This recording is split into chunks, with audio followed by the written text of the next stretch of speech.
عزیز دوستو، ایک لفظ ہے حکمت، اس کا سادہ معنی تو دانائی ہے، لیکن علماء یہ فرماتے ہیں کہ حکمت سے مراد وہ پختہ اور صحیح علم ہے جس کی بنیاد پر انسان کے ارادے نیکی کی طرف پختہ ہو جاتے ہیں، اس کو حکمت کہتے ہیں، دانائی کہتے ہیں۔ جس علم کی موجودگی میں انسان اتنا پختہ اور طاقتور ارادہ کرے کہ شریعت کی طرف چل نکلے، حکمت بہت بڑی نعمت ہے۔ اتنی بڑی نعمت ہے کہ وہ قرآن مجید جو کل دنیا کو کلیل فرماتا ہے، وہ قرآن مجید کہتا ہے کہ یؤتی الحکمت من یشاء، اللہ جسے چاہتا ہے حکمت عطا کرتا ہے، اور فرمایا ومن یؤت الحکمت فقد اوتی خیرا کثیرا، جسے اس نے حکمت عطا کی اسے خیر کثیر عطا فرما دی۔ جو دانا لوگ ہیں، جو حکمت والے لوگ ہیں، جن کا علم پختہ ہے، جنہوں نے کتاب و سنت کو پورا پڑھ کے پھر نظریات کو اتنا پکا کر لیا ہے کہ انہیں اللہ نے انشراح صدر عطا فرمایا ہے، اور ان کی جو گفتگو ہے، ان کا جو لہجہ ہے، ان کا جو انداز ہے، وہ اس طرح کا نہیں ہے کہ وہ کوئی بات انہوں نے سنی ہے تو وہ کانوں کے کچے ہیں تو اسی جذباتی بات کو لے کے وہ آگے نکل کھڑے ہوئے ہیں، بلکہ انہوں نے اچھی طرح دودھ رڑکا ہے، اور اس میں سے انہوں نے مکھن کو اس طرح ٹٹولا ہے کہ انہوں نے وہ لسی شسی ساری پیچھے چھوڑ دی ہے، خالص چیز نکال کے لوگوں کے سامنے پیش کی ہے۔ حکمت اور دانائی، پختہ لوگ، سیانے لوگ، وہ تقریر نہیں کرتے، واعظ و نصیحت نہیں کرتے، وہ تو اپنے جذبات کا اظہار کرتے ہیں، وہ اپنے تجربات کے ساتھ لوگوں کو دین کی طرف مائل کرتے ہیں، اور ان کی گفتگو لفظوں کے ساتھ نہیں ہوتی، بلکہ روح کی بات روح کے ساتھ ہوتی ہے۔ اور اقبال کہنے لگے یہ بات جو دل سے نکلتی ہے اثر رکھتی ہے، پر نہیں طاقت پرواز مگر رکھتی ہے۔ دانائی، حکمت، اللہ تبارک و تعالیٰ نے ہمیں وہ رسول عطا فرمائے ہیں جو دنیا میں ہمیں صرف کتاب نہیں سکھائیں گے بلکہ یعلمکم الکتاب والحکمہ۔ اللہ فرماتے ہیں محبوب تمہیں کتاب بھی سکھائیں گے اور حکمت بھی سکھائیں گے۔ جو پتھروں اور پہاڑوں میں رہنے والے تھے اتنے سخت ہو گئے تھے کہ بیٹی کو زندہ دفن کرتے بھی ان کی طبیعتیں نرم نہیں ہوا کرتی تھیں، جو لوگ کھڑے کھڑے اونٹوں کا خون نکال کے پی جایا کرتے تھے، انہیں کسی پر رحم اور ترس نہیں آتا تھا، محبوب پاک صلی اللہ تعالیٰ علیہ وسلم نے اس حکمت سے انہیں قرآن سکھایا۔ پھر کوئی کتا پیاسا نہ رہ جائے، یہ درد بھی اللہ نے ان کے سینے میں پیدا فرما دی۔ دانائی حضور نے اپنی امت کو دی، حکمت دی، علم دیا، بردباری دی، عطا کی۔ آج ہمارا یہ مسئلہ ہے کہ بہت سارے لوگ ایسے ہیں جو بعض چیزوں کا فہم بھی رکھ لیتے ہیں، علم بھی حاصل کر لیتے ہیں، وہ کسی جگہ سے کچھ معلومات بھی حاصل کر لیتے ہیں، کچھ تھوڑا بہت پڑھنا لکھنا جان جاتے ہیں، لیکن دانائی نہیں سمجھتے۔ علم بغیر حکمت کے نفع نہیں دیتا، معلومات بغیر دانائی کے کسی کا بھلا نہیں کر سکتی۔ آپ کے پاس الفاظ کا ذخیرہ تو ہے، لیکن وہ الفاظ اتنا اثر نہیں رکھتے کہ کسی کے دل تک جا سکیں۔ وہ دل تک جانے کے لیے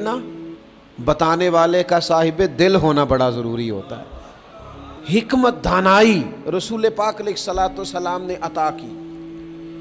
اور پھر یہ دانائی حضور نے اپنے ہر صحابی کو عطا کر کے اس طرح کا بنا دیا کہ فرمایا صحابی کا نجوم، میں نے ان سب کو آسمان ہدایت کا ستارہ بنا دیا ہے، لیکن مولا کائنات،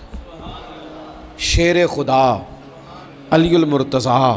حیدر کرار، فاتح خیبر، امیر المومنین، خلیفۃ المسلمین، حضرت مولا علی شیر خدا رضی اللہ تعالیٰ عنہ کو وہ علم ملا، وہ خزانہ ملا۔ ایک تو وہ حدیث ہے کہ حضور فرماتے ہیں میں علم کا شہر ہوں، اور علی اس کا دروازہ ہے۔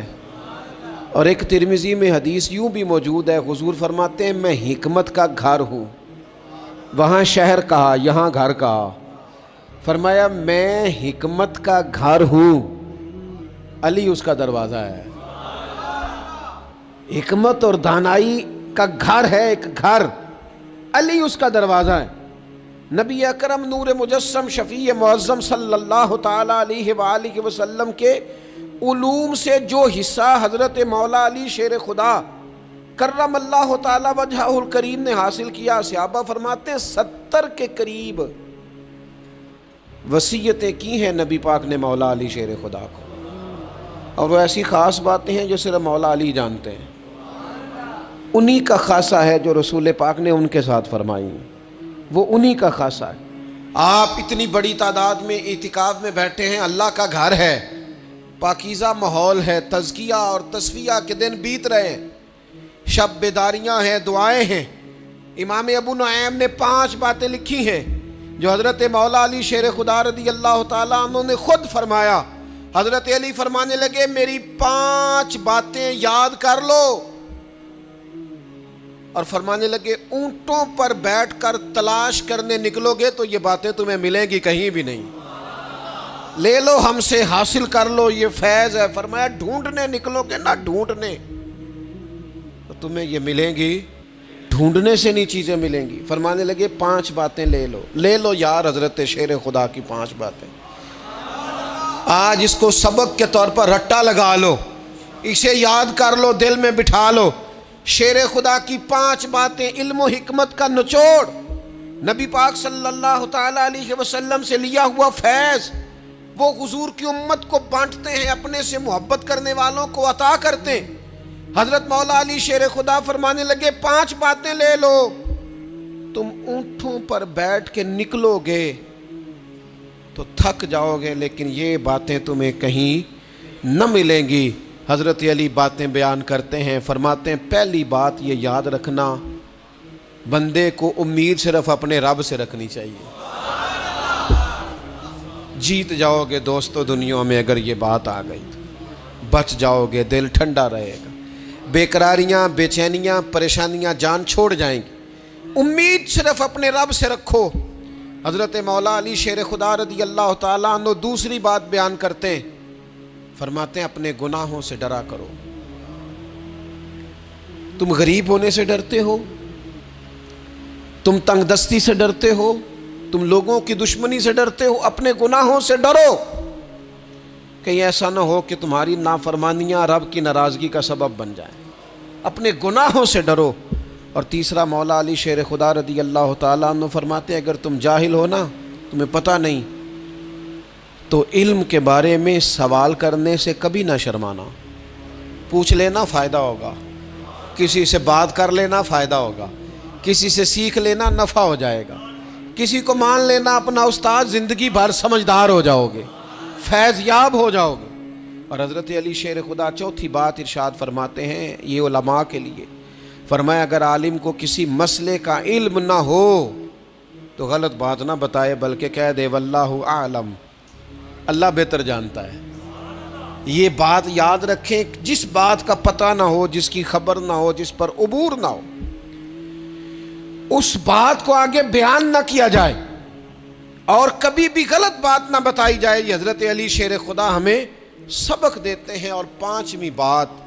حضرت علی شیر خدا ارشاد فرماتے ہیں یاد رکھنا، ایمان میں صبر کی وہی حیثیت ہے جو جسم میں سر کی حیثیت ہے۔ اپنی زندگی صبر کے ساتھ گزارنا، زندگی میں کبھی بے صبرے نہ ہونا، حوصلہ نہ چھوڑ جانا۔ صبر بزدلی نہیں ہوتا، صبر تو اچھی تدبیر کو کہتے ہیں، صبر تو رب کریم کے فیصلے کے انتظار کو کہتے ہیں، صبر تو اللہ کی مدد کے نازل ہونے کے انتظار کو کہتے ہیں۔ فرمایا جو تمہارے جسم میں سر کا مقام ہے وہی ایمان میں صبر کا مقام ہے۔ یہ مولا علی شیر خدا نے ہمیں 5 باتیں دی۔